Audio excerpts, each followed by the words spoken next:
a larger consumer. Now, I spoke to you briefly about what is happening because of this massive borrowing. In the language of bankers and economists, we talk about the spread, the difference between if you have a few shillings and you put in a bank, if they pay you interest for your deposit and how much they are lending. What you will see is that that spread between what they pay Kenyans for their money and what they are lending, mainly government, that spread is going up. And that's so at the beginning of the year, it was 8.9. Now it is 9.8%. Why? Because government is driving up that spread in order to attract money to itself. And that's the point we are saying of massive borrowing. And this is what then in that language they talk about crowding out. So government is pushing out the private sector and taking most of the money to itself. And you can see the trajectory of the curve that treasury bills and bonds are competing with the private sector, and most of the money is going to them because they are paying much higher rates. Now, on the economic, on the micro and small businesses, which is where the bulk of Kenyans are, what is happening there? In summary, more of us are hawking than we were a year ago. We are borrowing for things that we were not borrowing for last year, primarily education, and I'll show you the data in a moment, and we are defaulting more than we were doing last year. We are closing businesses more. Why? Because of lack of working capital. And roughly 60% of those who end up closing is after they have made tremendous effort to get it. So this is the data that I'm talking about. First, people are having to do more than one thing. So maybe you are selling bananas, but you are also trying to sell something else, sweets or something like this. And that's the first line there. You are seeing those of us trying to do more than one thing has gone up to 19%. Where do we work from? As I said already, welcome, Your Excellency, Stephen Kalonzo. As I said already, we could be working in a cluster, we could be working in a market stall or a Juakali shed, we could be working online or from our homes, or we are hawking. We have no fixed abode and we're going from street to street. And that's what I want you to notice, that those of us who are working from a fixed place, whether a Juakali shed or something like this, that number has gone down to 21%. Those working online and from homes, that also has gone down. And most importantly then, those who are hawking has gone up. Now, the percentage who are borrowing has remained roughly the same at around 55-56%. Yeah, but remember, small businesses themselves, like I hope your neighborhood kiosk, sometimes they extend you credit. You get milk and bread to pay at the end of the week. Ukipata kibarua. The percentage that are able to do that is declining, and that's what the next number is showing you. That those micro and small businesses that have been unable to entertain their customers that way, that proportion is going up to 33%. Those who get goods on credit from their supplier of bananas, that proportion is going down by 6 percentage points. Meaning, micro and small businesses are facing an even tougher and tougher time. But I want you to take notice of the following. Why do they borrow? The micro and small businesses. They borrow, the top 5 reasons is obviously, 1, to restock. But we also borrow for household expenses. For food at home and so on. And the proportion of us borrowing for household expenses has gone up dramatically by 7%. This is what I pointed to you earlier. Last year we were not borrowing for education. Now 23% of us are borrowing for education. And those borrowing then to expand our business and is declining. This data, and the Fourth Estate, you reported on it a few days ago. How many of the micros and small businesses are defaulting? Defaulting meaning you are paying late, or you are paying less than you should pay, or not at all. That proportion has gone up dramatically to 61%, having risen by nearly 18% during the year that Kenya Kwanza, or during the year that this regime has been in power. I want to transition to Dr. Karogo to take you through part of the social pillar and then bring up the rest of my colleagues. I thank you very much. Thank you. As usual, you did not touch the Nairobi Securities Exchange, and I'll start from there. Good morning, everybody. The way to tell how an economy is doing, really, in simple language, is to look at what's going on in its securities market. For instance, how is the NSE 20 share index and all share index doing? Now, the last year, both the NSE 20 share index and the NSE all share index have dropped to the point of 30%. Now, the story is with, if you look at, for instance, market capitalization, meaning the value of the shares that are in the market. If you look at market capitalization, this last year of Kenya Kwanza regime, market capitalization in the NSE has gone down about 29-30%. Meaning, whatever you had put, if you had, for instance, put in 1 million shillings in the NSE, it is now less in terms of value. If you sold it, you would lose 30% of that. 1 million shillings, that means you would lose how much? 300,000. So your worth is now 700,000. That is what is going on in the Nairobi Securities Exchange. And it is not about the earnings. It's not that the companies that are listed are not profitable. They are profitable. In fact, the profitability has remained steady at about 60%. However, the price to earnings ratio has been halved from 5.3 times. I mean, at the last 3 years of Uhuru's regime, the price to earnings ratio has been about 10 times. Meaning, your price, the share you buy, you will earn at least 10 times more in earnings of the share price that you get. That is now down to 5 times in the last year. So the NSE is a barometer. There you will tell exactly how Ruto's regime has done substantively on matters economy. I want to address just 3 issues in the social pillar, and I'll start with the education sector. As people who have looked at this sector, you will realize in the last year, the education sector has been perhaps one of the most disastrous sectors. In fact, we are saying that it has been so disastrous that even Parliament themselves said that the 2022 examinations were the worst conducted. They were marred with malpractices. Cheating is back. Now, the area where the CS is from or government officials are from must be ranked higher in examinations, and we have seen that. And we are saying that we have successfully, the Ruto regime has successfully ingrained malpractices and examination integrity issues. And the truth is, in the fullness of time, we will pay. We will pay because we're going to be producing mediocre people into the market, and Kenya will pay. So there are a few issues. Yesterday's newspapers reported very well on issues of capitation, not getting into the education institutions. That is clear, and it is across the board.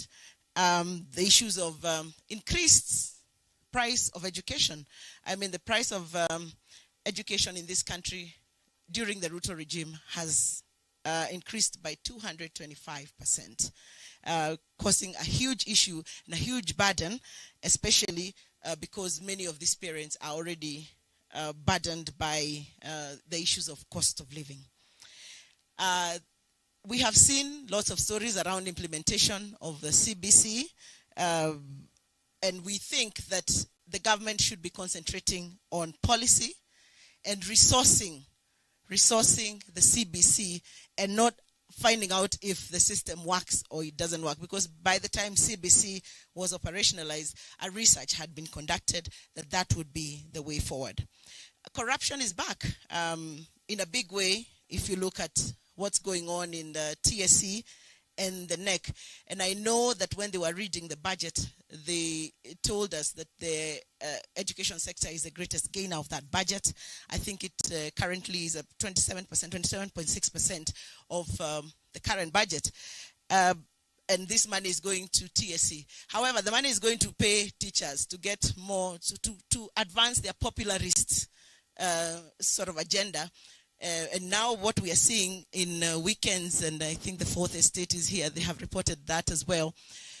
Over the weekends, MPs have letters that they're issuing to hire teachers and watu waingie kwa jeshi.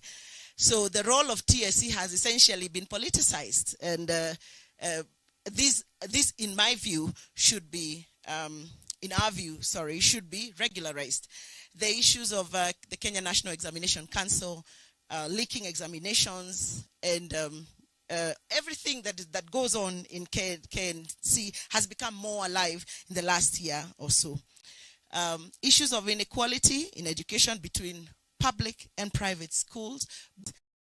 We are seeing a government that promised, and on the right side of my slide, you will see the many promises, and I know the media has highlighted that a lot of times. But one that is clear is that they actually had indicated that they would invest in research and bring to life the Science Technology Innovations Act of 2013 that then proposes an increase of resources, the resources that go into research from 0.8% of the GDP to 2% of the GDP, which has not happened, essentially. If we go into health, health has been another disaster. What this regime is trying to do is claw back on devolution. Health is a devolved function.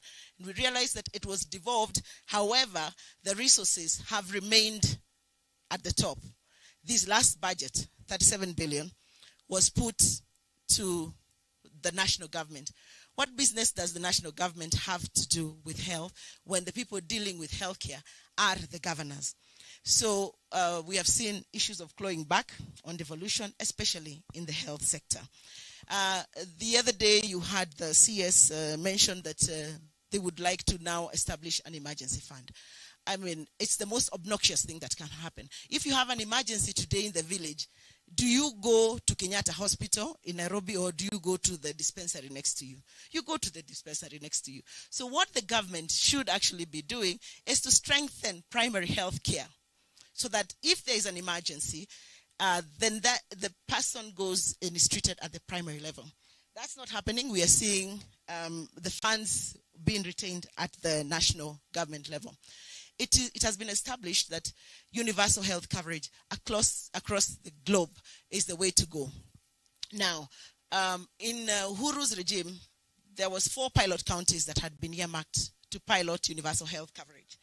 I come from Nyeri, which was one of the pilot counties.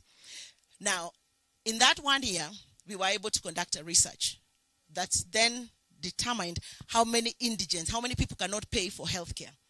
The same was handed over, we want to believe, to Ruto's regime. So we want to ask, what happened to universal health coverage? When they report about it these days, it sounds like a new phenomena that they're not understanding. And ideally, all the research said was strengthen the primary healthcare system.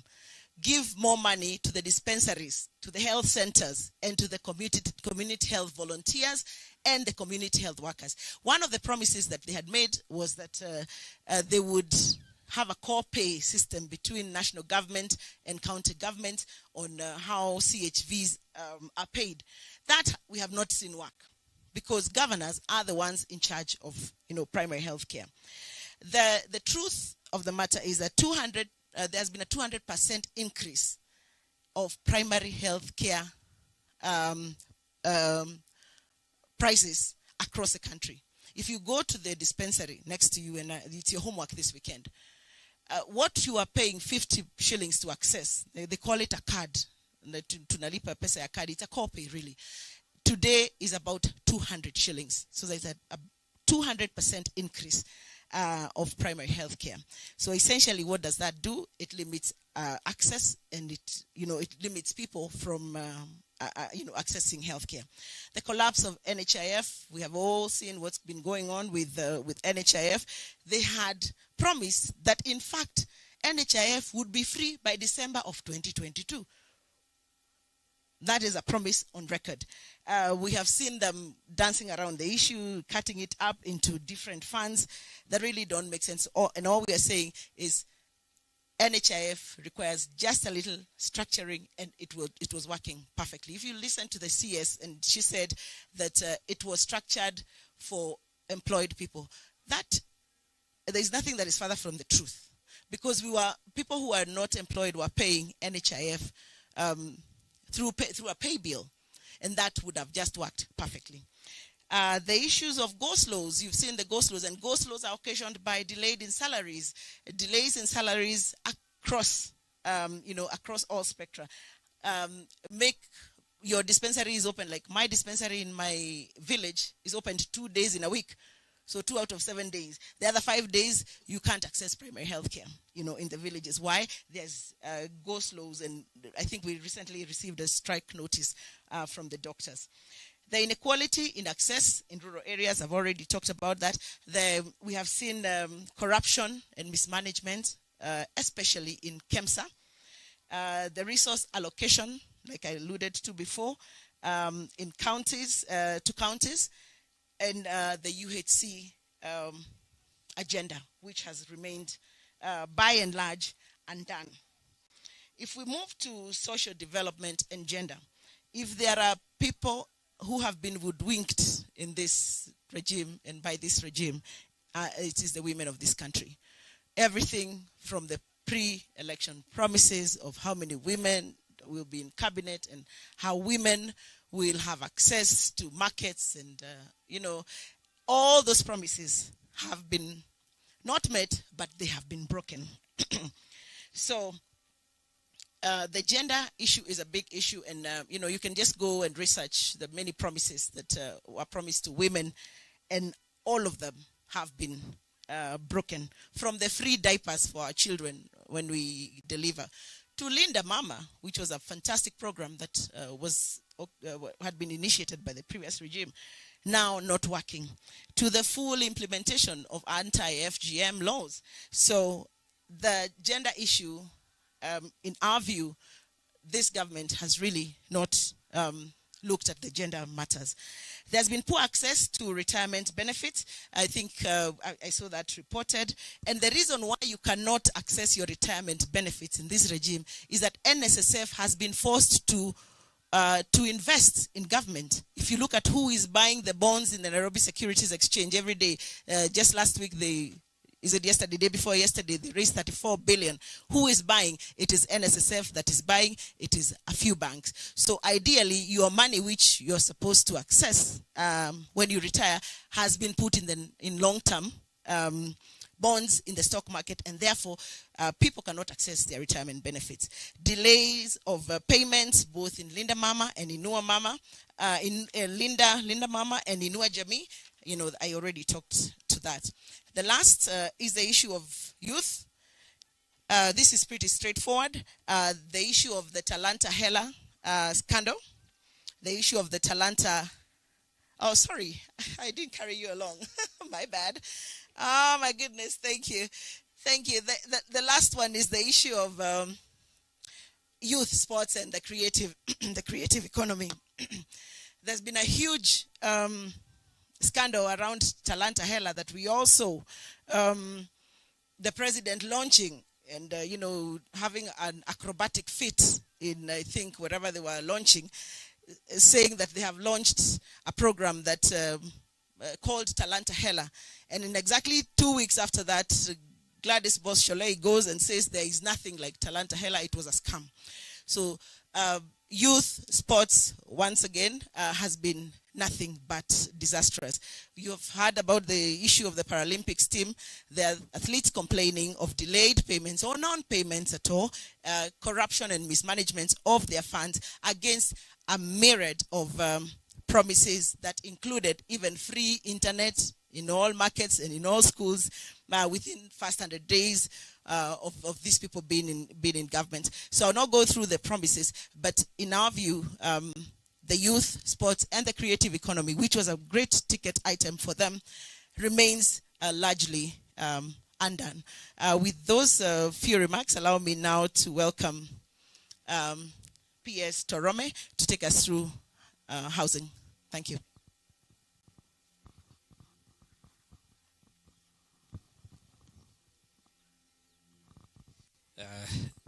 Thank you, Caro, for that presentation. I continue with the social sector. And in the social sector, we are looking at the housing. I'll also talk about land and environment, water, and a bit in agriculture. So I think there has been a lot of debate with regard to housing, particularly when this government started the tax on housing. There has been a lot of debate about it. But one thing that is actually clear is opaqueness in the implementation of the housing tax, because those people who are actually contributing to the housing tax, they will not benefit from it. And that one even became out very clear on Wednesday when there was this big debate about the Kwanza performance. There has also been promise on the limited access to mortgage finance due to soaring of interest rates. Just as the governor presented, there has been an increase in the interest rates. So that one is making it difficult for those people who want to own homes through mortgage to access because of the high interest rates. And then there have also been the issue of land titling, and there has been one case in Samburu where people were issued a title and then those issues were actually revoked. And then the house affordability, that is the rent which people pay, has actually increased due to the high cost of, to the low cost of income. But there is one perspective that I want to bring. We have been debating a lot about the issue of housing, but from the report from the government intends to raise through taxes, that is housing tax. It is actually supposed to generate 73 billion, but 30 million houses. No, 250,000 houses. What does that mean? On average, the unit cost per house is 292,000. The big question is, what kind of a decent house can you build with 292,000? Let me give a very practical example. If you have just started, maybe sometimes you bought a small plot in Syokimau, or even a small plot in Kitengela, in Rangao, in Onkaterongai, because in Rongai now you cannot get a house just next to the main road. You have to move to cross the river and go to a place we call Rangao or even Tuala. If you have that 1/8 plot that you bought, and you just, and because for a middle income family, an ideal house is a 2-bedroom house. If you are to build a 2-bedroom house in Langao or in Kitengela, it will roughly cost you 1.5 million. So if that is the case, then with the 73 billion, which the government wants to use to construct 250, it can only, they will be very lucky to construct 50,000 houses per year. Because if you divide 73 billion by 1.5 million, that one will be about 49 point something. So this government will be very lucky to construct 50,000 houses. So that target will not be met. And it is, and we even do not know who will benefit from the few that will be constructed. So that one, the issue of housing, no wonder there is a proverb who says that is a stupid idea. I may not be at the luxury of using that language, lakini jijazie wewe mwenyewe. And then there is the issue of water. As we have seen, since this government took over power, they have been running to open small. In fact, the amount of money that they spent to go and open a tap of water is more than the money that was used to construct that project of water. So why waste so much? And sometimes they even use a helicopter to go and open a water tap in Kiambu. So you can see And I can even go back to the housing that I have just mentioned. When you talk about the 73 billion, we are not sure how much money will be used for administrative cost. Because even to go and open a housing scheme in Ruai, they will have to use helicopters. So the 73 billion may actually not go directly to the construction of the houses. Because there will be so many administrative costs. So we are waiting at the end of the year when Kenya National Bureau of Statistics publish this statistics through the economic survey. We shall see how many houses have been constructed by the government using that money. But as you can see, it's very serious. So the other thing that I would like to talk about, the water towers are very important. That is where the rivers that actually supply us with water, they raise from the Mau Highlands, the Aberdares, the Cherangani, Elgon, even some parts of Kilimanjaro, even Mount Kenya and what have you. But you see, this is very ironical in our country. When we are in an international conference, we pretend to be climate change experts. We even host an international conference on climate change. But internally, we are allowing people to log. So what does that mean? We want to attract CGE credit, inaitwa carbon credit money. But we are destroying our own natural resources, which give rise to our water. Remember, Kenya is a water deficient country. So, when we start experiencing drought, it is because we are not managing it is because of our reckless decision of allowing logging to continue. So, and then there is the issue of agriculture. Okay, just as the governor said, we have fertilizer, but that baba harvest is because of good rainfall. So, instead of putting measures to stop relying on rain-fed agriculture, we are still talking about fertilizer all the time. And the other thing, just as the governor said, we have to link whatever I am presenting, I link it to what the governor said. He talked about how the cost of living is going up. But the cost of living is worsened when the prices of goods and services go up, and at the same time, your income also goes down. How is that happening? The farmers, the prices being paid for tea, coffee, macadamia, and other products, they're actually going down. So that one is actually worsening the cost of living. And a lot needs to be done with regard to that. So I have also talked about that. But finally, in fact, I am the presenter who has taken the shortest time possible, because I am always a man of very few words. But, okay, that one is not in our slide. But there is one mess that we are doing as a country. As we all know, everybody in Kenya, we have always been talking about Vision 2030. And Vision 2030 is about 6 years to end. 2030 is just about 6 years to come to an end. And even we have been planning using Vision 2030. But since Kenya Kwanza took over government, when we left the government in December, we were supposed to have come up with medium-term plan 4, which runs from 2023 up to 2027. It is the one that is used to implement the Vision 2030 or the projects in the Vision 2030. But so far, the budget has been read, but there is no medium-term plan that has been launched for the government to start planning and also meeting the aspiration of Vision 2030. And even the Finance Act is very clear. Before any government ministry or even agency is allocated money by the National Treasury, the APFX says that you must have a plan. Even for the county government, for them to start receiving money from the national government to implement their plans, they must have what we call the county integrated development plans. But when at the national level we have not launched the medium-term plan, we don't expect the counties to follow a good example of the national government. So the implementation of Vision 2030 under the KK government is actually doomed. I rest my case.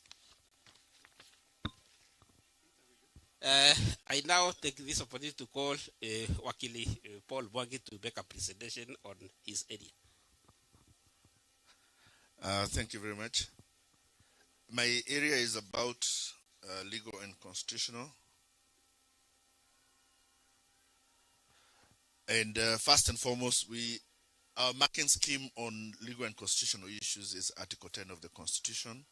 which provides for national values and principles of governance. And our take is that on all aspects of Article 10 of the Constitution, the Kenya Kwanza government has performed below par on all aspects of that article. We have split this presentation into different fields, and there are 7 of them. The first is on the issue of human rights. And on human rights, we have seen a return of political arrests and intimidation. The surprising thing is that the people doing this are the people who complained in the previous regime that they were being politically intimidated through arrests and charges. They have now brought that themselves, and we have given 2 very egregious examples. First, Baba's security man was arrested and kept incommunicado for 3 days when he could not contact anyone, and when he was kept without food and interrogated, which was a clear attempt at intimidating Baba. We have also given what happened to the blogger, Pauline Njoroge, which we see as an attempt to make sure that they silence any person in the media who would want to tell the story of Azimio. The second part of human rights that we've dealt with is the issue of police brutality. Now, maybe to say first that we have, as an opposition, we've been on the streets from 2013. We have demonstrated. We have met police. This has been the most brutal reaction that we have ever faced. And in the 3 months alone of protests, we lost 70 citizens who were shot point blank by police. That are possibly many more people. Within 3 months than we have ever lost in the last 10 years of demonstration. Surprisingly is that despite that unprecedented levels of brutality, the president and his deputy have lauded the police for doing so, and have even said that they are going to protect them should anybody try to make them accountable.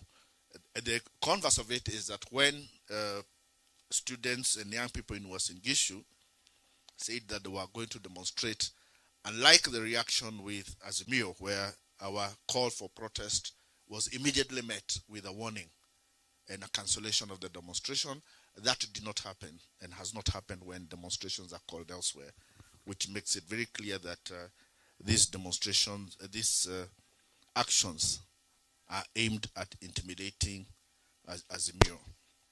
The third issue on human rights is concerning the report that was released the other day by the Independent Medical Legal Unit, in which they have said that in the last 11 months, they have recorded 128 cases of extrajudicial killings, and that they have recorded 482 cases of torture. They say that in those 11 months, the torture cases have doubled. And in a similar time last year, the number of torture cases were 232, which means the Kenya Kwanza regime has possibly now won the highest rate of torture cases that we have seen. Now, in that circumstance, what our prognosis of the future is, I think Kenyans should expect that we are going to face much more brutality. And the reason for that is from the economic picture that we've been given, and what Governor Nderito has told us is that things are going to get worse. But governments that are unable to solve your economic problems, the way they deal with the political consequences of it is to become more brutal.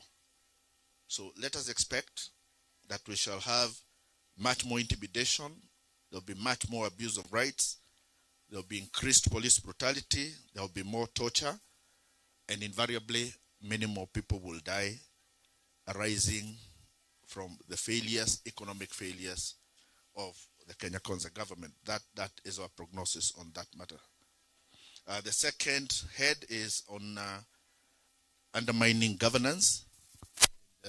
We have seen, and we started this regime with a removal of all corruption cases from the people who were close to it.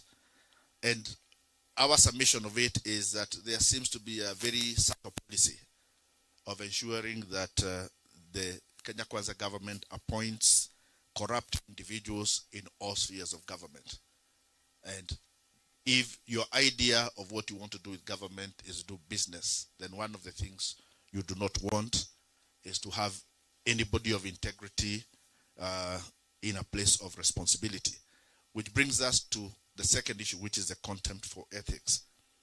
And again, Chapter 6 provides for the ethical standards of government. And we have said that the Kenya Kwanza government has no regard to ethics and is totally contemptuous to the issues of public ethics. And we have seen that in the return of the imperial power, or attempt to return the imperial power of the president to pardon people who are convicted of offenses. And we have seen the last pardons that were made were even for people who are known children rapists were given pardon. People who had committed corruption cases were given pardon. And this is one of the things that Azimio will be going to court to challenge for purposes of ensuring that president cannot create impunity by attempting to promise people that the president can forgive you if you are found guilty of a crime. And we have already seen that being employed where the police are concerned. The third is about the threats to the judiciary. Kenya Kwanza started by appointing the judges who had not been appointed by the previous regime, and also by giving 3 billion shillings to the judiciary as a mark of their commitment to an independent judiciary. Of late, however, we have seen two things. First, the president has openly criticized the judiciary, saying that it is obstructing its development agenda. And the reason for that is that the judiciary has stood against the executive when it has attempted to abuse its powers. And also recently we have seen another attack where the president has said that he's going to take action on corrupt judges. Now, we have a Judicial Service Commission, and it is the Judicial Service Commission that deals with all issues concerning judges. So it is an abuse, a threat to judges and the judiciary for the president to assume the power, or try to assume the power to deal with the judiciary. The third limb under interference with the judiciary is subversion of the course of justice. And this has been because it has emanated from the threats to people who had cases of Mumias, who are told that they have to withdraw their cases. That is a denial of access to justice. Access to justice is a constitutional right directly guaranteed by our Constitution 2010. To threaten somebody who has gone before a court of law is to deny them access to justice. To threaten somebody who has filed a case is to deny them access to justice. The fourth limb is undermining the Senate. And on this one, we are talking about the case of the Finance Act 2023. I will not go further into that because Azimio did file its case against the Finance Act, and we were heard earlier this week. A judgment is going to be delivered, I think, on 24th of November. So we will wait to hear what the High Court has to say about that. The other issue is abuse of environmental rights, which PS Saitoti Turome has also talked about, and I am not going to go back to that. And then there is the undermining of multi-party democracy. First, to say that the regime keeps saying that it welcomes opposition, but on the other hand, it is doing everything to ensure that there is no opposition. And it has done that by attacking Jubilee and entering into the affairs of Jubilee. And even while the leadership of Jubilee has been in court, the president has openly recognized a function of Jubilee as the legitimate function, which is the court that is supposed to pronounce as to who should be in charge. And then we have seen the buying of the members of parliament of ODM party, an issue that ODM has taken action on, and I will leave it at that because I believe that is also in court. The last issue we've dealt on this is inclusivity. We started by being told that the country has shareholders, and we have all been told those who want to buy shares be prepared in 2027. The political stock exchange shall be open again, and make sure you buy your shares. So, and we are saying that policy continues. So, largely on legal and constitutional matters, I think the one message we would want to give Kenyans is that Kenyans need to prepare to have courage and vigilance, because we are about to embark on one of the most brutal eras in this country. Thank you. Thank you.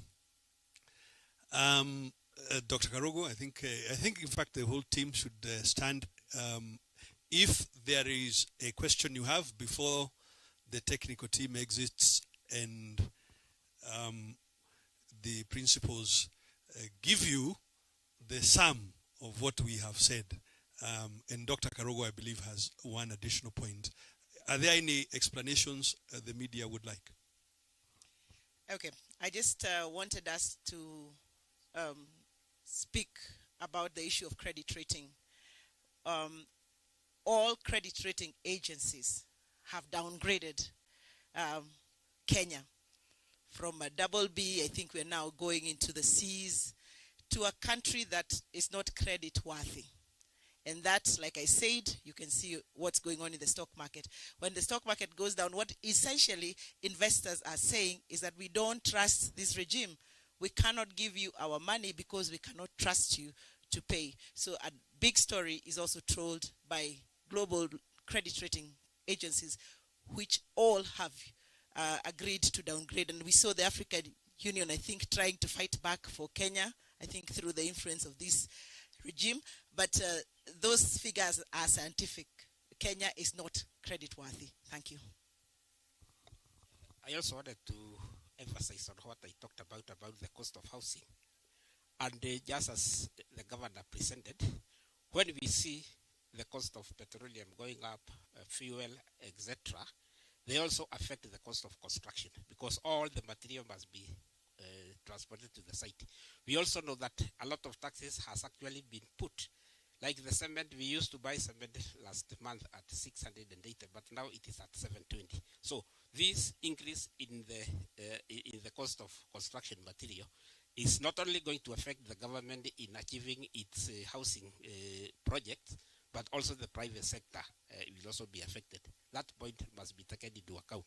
The cost of construction material is actually skyrocketing because of the cost in transport as a result of cost in increase in fuel. I thank you.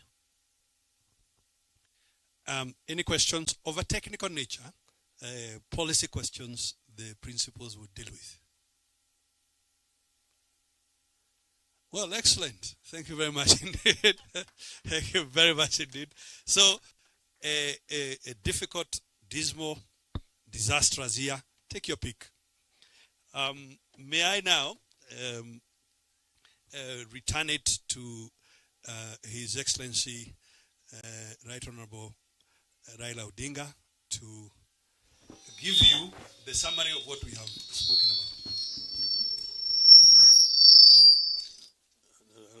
I'll stand here. So, ladies and gentlemen, you have heard from our experts about what we think is an objective assessment of the performance of this government. We did not want to be biased, and that's why we deployed experts. What they have produced to you here is a result of extensive research which has been done by some of our people. Some of them are in the universities who have taken time to come up with this analysis. Lakini nataka niseme machache kwa lugha ambayo wengine wanasikia. Sisi kama Azimio tuliamua ya kwamba tutaangalia vile jamaa wanafanya kazi, na baadaye sisi tutatoa maoni ambayo ni maoni ya kikweli kabisa. Umeona jamaa wakikimbia mara kwa mara kutoka eneo hii na eneo hii wakitoa ahadi. Na ahadi ni nini? Kuna ahadi ambayo walitoa wakati walikuwa wanafanya kampeni. Kuna lugha walikuwa wanatumia wakati ambao wanafanya kampeni. Hiyo lugha imebadilika baada ya wao kushika hatamu ya utawala katika taifa letu. Katika eneo tofauti tofauti wamekuwa wanatoa ahadi tofauti tofauti. Lakini tunaweza kusema kwa jumla ati yale ambayo wamejaribu kufanya haijafika kile kiwango ambayo wananchi walikuwa wanatarajia. Kwa upande ya kilimo wamenguruma mara mingi hapa na pale. Kwa upande ya miundo msingi, kwa upande ya elimu, kwa upande ya nishati au kawi, na kwa upande ya huduma kwa vijana kwa jumla, kwa upande ya ajira kwa vijana. Kilimo vile imesemekana hapo, mvua imenyesha, na kwa hivyo kwa upande ya chakula gharama yani bei ya bidhaa kama mboga na kadhalika imerudi chini. Kwa upande ya miundo msingi, kwa upande ya barabara na kadhalika, wamekuwa wakizindua zile barabara ambazo zilitengenezwa na serikali iliyopita. Wamekuwa wanakimbia pande hii kuzindua miradi ya maji. Gharama ambayo wanatumia kwenda kuzindua hiyo miradi ya maji hata inashinda pesa ambayo imetumika kutengeneza hiyo miradi.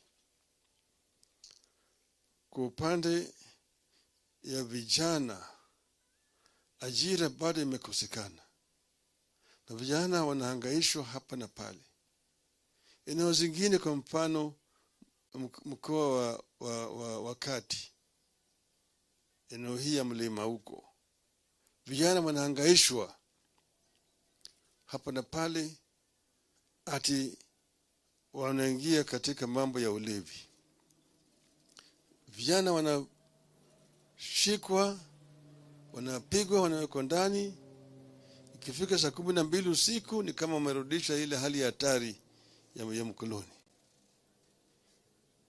Na sisi tumesema hakuna kijana yeyote ambaye angependa kuingia kwa mambo ya ulevi bure. Vijana wanaingia kwa mambo ya ulevi kwa sababu ya ukosefu ya kazi, ukosefu ya ajira. Sasa wewe unaadhibu mtu na hujampatia namna. Pande mbele kulikuwa na mpango tulifanya wakati tulikuwa na Kibaki. Hata Rais Uhuru alijaribu kuleta ile kazi mtaani. Tulikuwa na hizo kazi kwa vijana. Kama ungeweza kupatia vijana ajira, vijana hawezi kushughulikia mambo hii ya ulevi na kadhalika. Lakini vijana wanahangaishwa kwa sababu ya ukosefu ya kazi. Kwa mambo mengine ni mambo ya ugatuzi. Ugatuzi tulileta ile huduma ije karibu na wananchi. Na katiba yenyewe imetenganisha zile mambo ambayo yanatakikana yatekelezwe na serikali ya ugatuzi. Lakini hii serikali ya Kenya Kwanza au Kenya Kwisha imeingilia mambo ambayo yanatakikana ifanyike na serikali ya ugatuzi.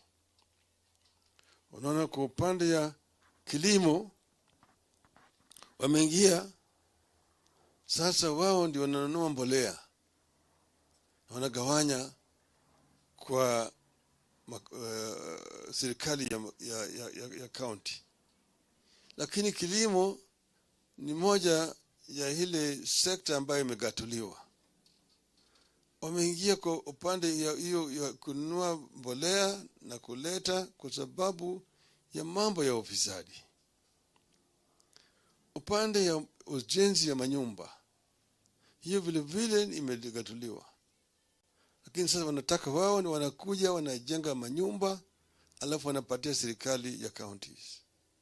Kwa upande ya masoko, wanataka wao ndio wajenge masoko ndio wapatie serikali ya counties.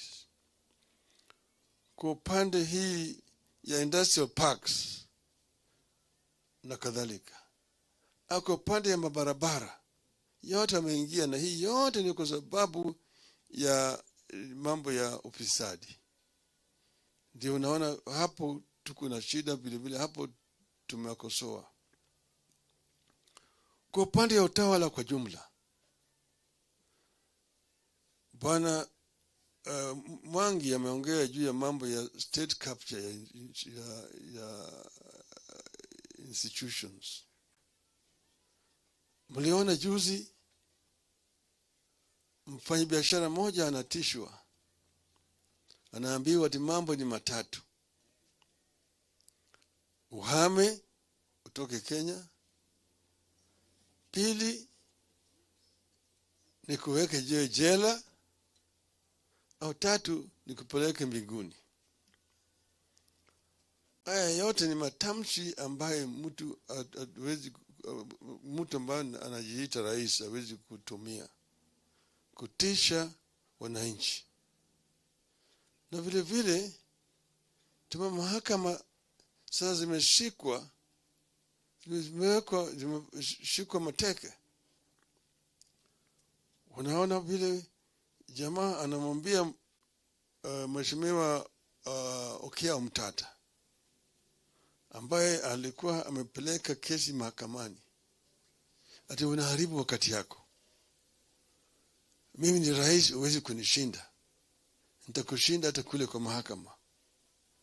Kwa hivyo tayari yeye amejua matokeo ya hiyo kesi ambayo bado iko mbele ya mahakama. Bunge vile vile imetekwa nyara. Bunge imetekwa nyara wakati huu. Ameingilia hata kwa upinzani, vyama vya Azimio kama vile Jubilee. Wamechukua wabunge wengi pande ile, wanataka kuchukua Jubilee sasa iwe atini moja ya vyama ya Kenya Kwanza. Wanaingia vile vile kwa wabunge wa ODM.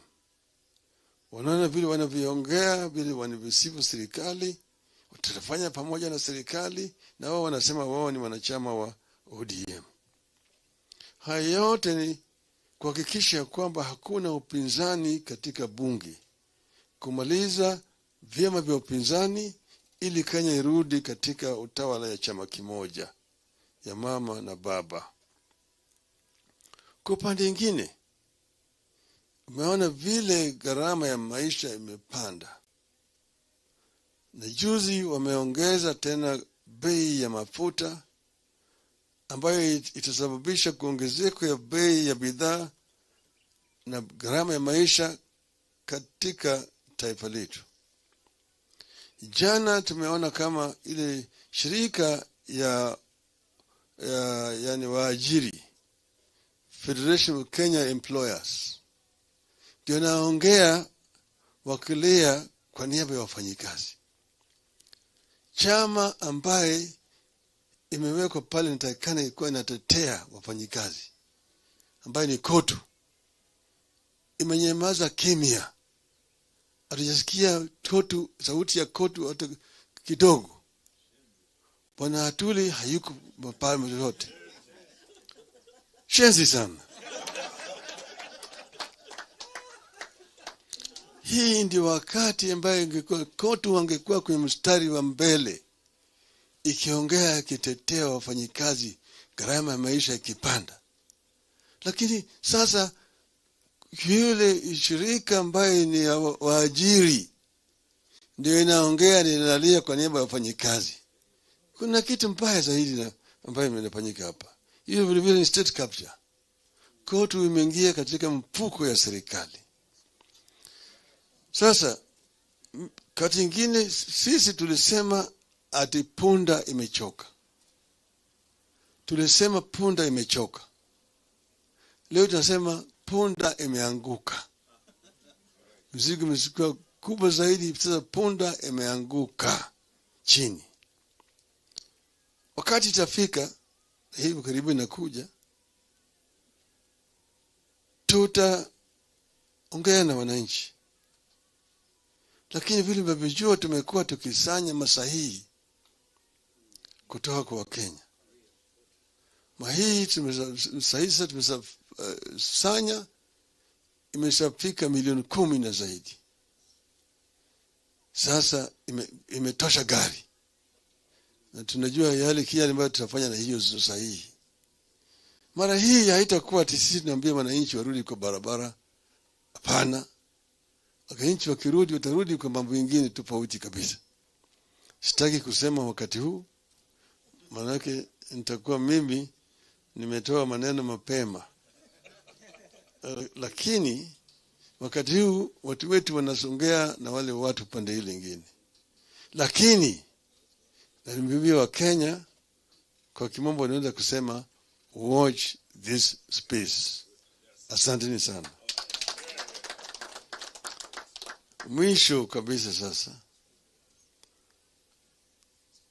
This assessment has been done and we have done the rating on the basis of the information you have received here. Our scorecard for this regime is 30%. That is D-.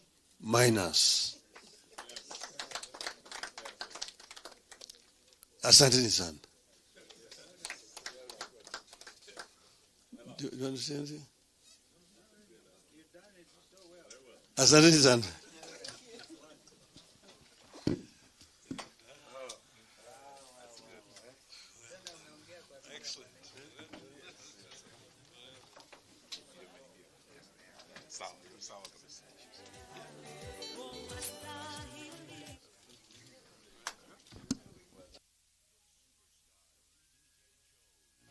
Follow him on Facebook and Instagram at BDJ Jones.